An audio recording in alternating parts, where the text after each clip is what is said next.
निवडणुकीमध्ये काही पारदर्शकता राहिलेली नाही. पहिली गोष्ट माझ्या माचलपूरमध्ये 10,000 नावं आत्ता वेळेवर कमी झालेले आहे.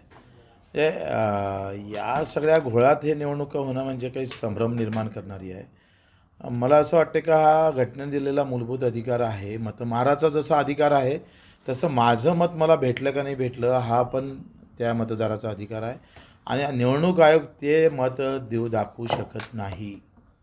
माझं निवडणूक आयोगाला चॅलेंज आहे का माझं मत मला भेटलं हे दाखवायची तुमच्याजवळ काय तरतूद आहे, काय सिस्टीम आहे तुमच्या या EVM मशीनमध्ये, ते दाखवली पाहिजे.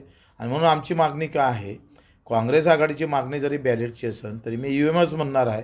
EVM मशीन असू द्या, पण जो VVPAT येतं ना, तो जो काही दिसतं आम्हाला, तो आम्हाला नावागिवासीत आमच्या हाती आला पाहिजे, आमची सही घेतली पाहिजे आणि VVPAT क्रमांकासहित आम्ही तो मतपेटीत टाकला पाहिजे. म्हणजे काय होईल, EVM मशीन पण राहील आणि VVPATच्या याच्यावर जर वाटलं तर ते मोजता येईल. म्हणजे बॅलेटची गरज नाही, बॅलेट पेपरची गरज नाही. VVPAT जो हाती येतं, म्हणजे माझं मत कुठं गेलं, काय होतं बॅलेटमध्ये, बॅलेट क्रमांक याचा, नंबर राहायचा, नाव लिहायचं, मतदान क्रमांक राहायचा आणि सही राहायची. ती आता सिस्टीम संपवली. म्हणजे तुमचं मत हवेत आहे.